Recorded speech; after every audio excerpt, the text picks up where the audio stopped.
Perdre de l'argent en trading, c'est la meilleure chose qui peut vous arriver si bien sûr vous en tirez profit de cette perte. Chaque erreur a un prix, mais c'est un investissement dans votre future rentabilité. Ce que je viens de t'énoncer, c'est une citation célèbre de Paul Tudor Jones, qui est célèbre pour être connu dans le trading et qui a fait des gros résultats dedans. Et moi-même, j'ai découvert cette citation en faisant mes recherches, mais avant ça, ce que je me répétais tout le temps, c'est que les pertes sont le prix de la formation.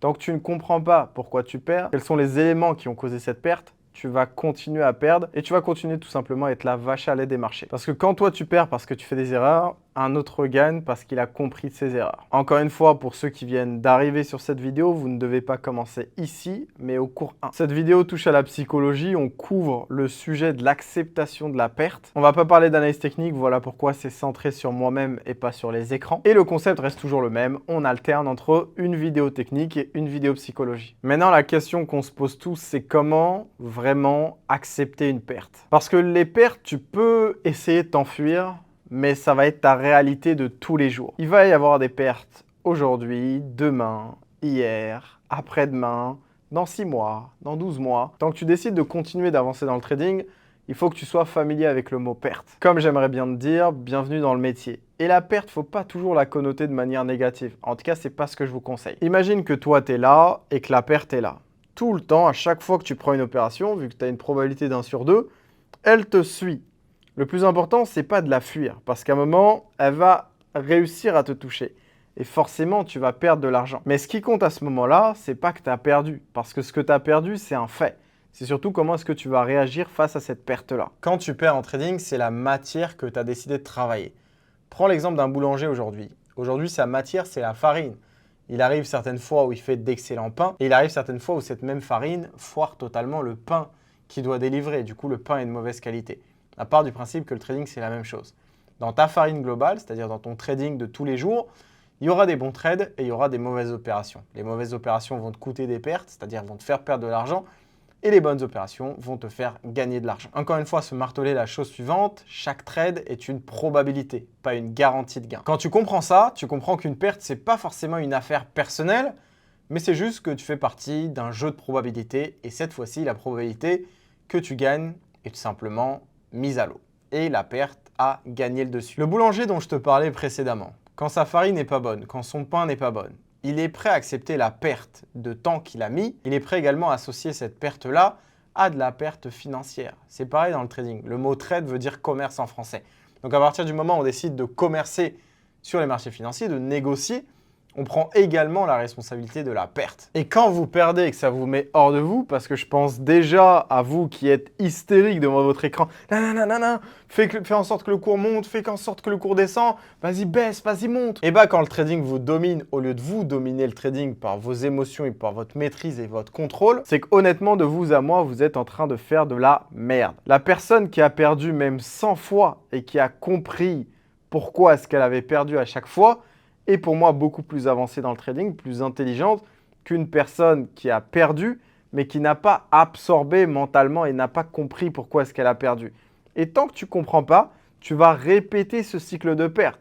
Et peut-être que certains sont même en train de le vivre aujourd'hui. Comment vous devez analyser la perte? La perte, c'est déjà d'accepter. Acceptation de la perte. J'ai perdu, c'est un jeu de probabilité. Cette fois-ci, mon analyse n'a pas prévalu sur le marché. Une fois que tu as accepté la perte, tu essayes d'analyser pourquoi est-ce que tu as perdu, qu'est-ce qui a cloché. Et ensuite, troisième étape, tu prends ta psychologie et tu la déportes vers le futur. Demain sera un nouveau jour, demain sera une nouvelle opportunité, demain il y aura une nouvelle vision, demain il y aura une nouvelle manière d'appréhender les marchés, vu que les cours auront bougé d'ici là.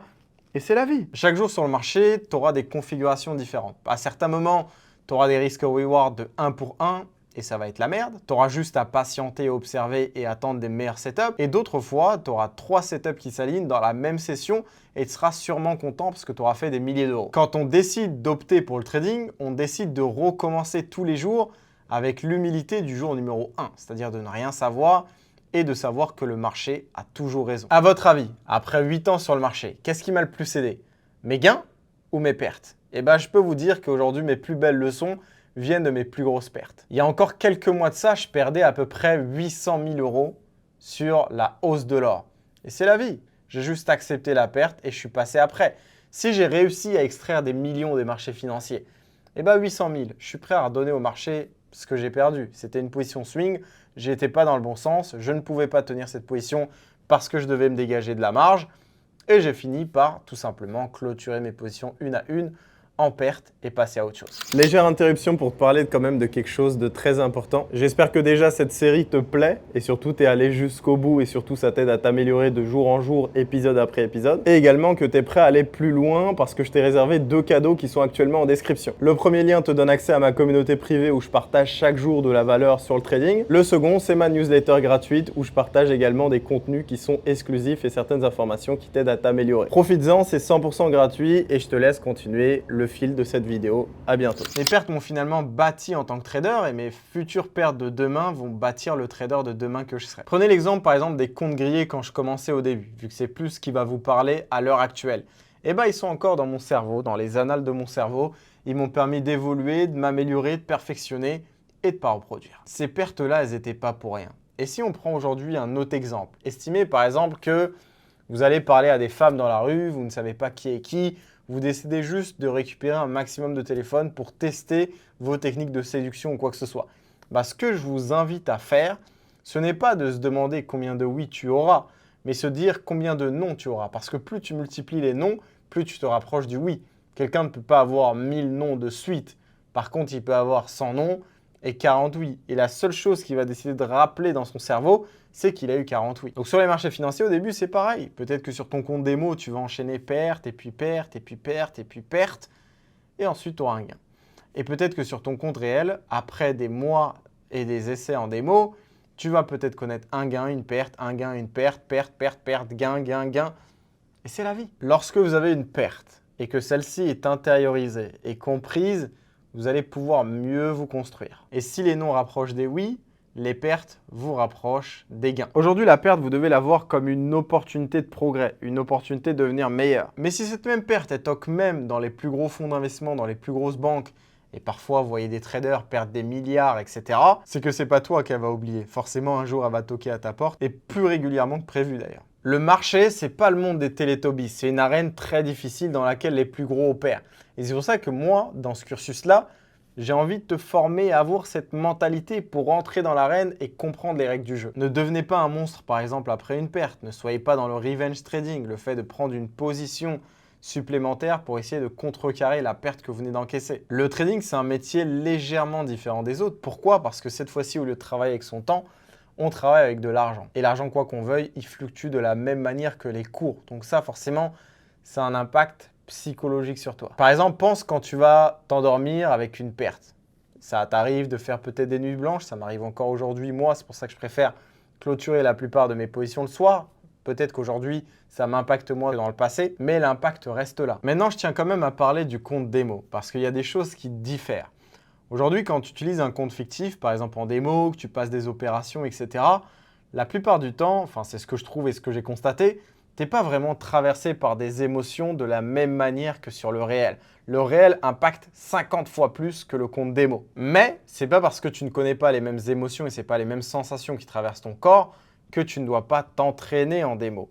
D'ailleurs, avant même que les comptes fictifs existent, dites-vous que les gens, ils faisaient ce qu'on appelle du paper trading, c'est-à-dire qu'ils prenaient une feuille et ils écrivaient tous les ordres qui passaient tout simplement juste avec les cours. Il n'y avait pas de TradingView, il n'y avait pas de MetaTrader 4, c'était super compliqué. Pourtant, ils ne se sont pas découragés, il n'y avait pas, par exemple, ce type d'immersion disponible sur les plateformes pour pouvoir leur apprendre à trader de manière correcte. Donc, ils le faisaient d'eux-mêmes, mais c'était des vrais passionnés par rapport à aujourd'hui. Aujourd'hui, on cherche à faire le minimum pour avoir le plus possible. Alors qu'à l'époque, ils faisaient le maximum possible pour avoir le moins possible. Ce que je vous conseille par rapport aux chiffres, et c'est pour ça que vous devez porter vos yeux sur les analyses graphiques, sur par exemple TradingView et toutes ces choses, et sur le cours de l'actif plutôt que sur les sommes que vous arrivez à générer, par exemple sur MetaTrader 4 ou MetaTrader 5, parce que ces sommes-là, elles ont une incidence psychologique sur toi. Donc ce que je te conseille, c'est que vu que ça a de l'incidence, sois robotique. Concentre-toi uniquement sur la variation de l'actif. Tu regardes le cours de l'actif, tu as un TP, tu as un SL, tu as un prix d'entrée, et tu laisses dérouler. Tu n'es pas là chaque seconde sur ton téléphone à savoir est-ce que tu gagnes 10 euros, 5 euros, est-ce que tu en as perdu 15, est-ce que tu en as perdu 25. Honnêtement, on s'en contrecarre. Soyez insensible aux chiffres parce que finalement, ça reste des chiffres. Si un jour vous voulez devenir quelqu'un de grand dans la vie, c'est pas ces micro-centimes ou ces micro-euros qui se baladent sur ton compte qui vont changer la différence pour cet objectif long terme. Tout à l'heure, je parlais de revenge trading, mais j'ai pas vraiment développé. Je suis plus passé en mode évasif. Là, je vais développer.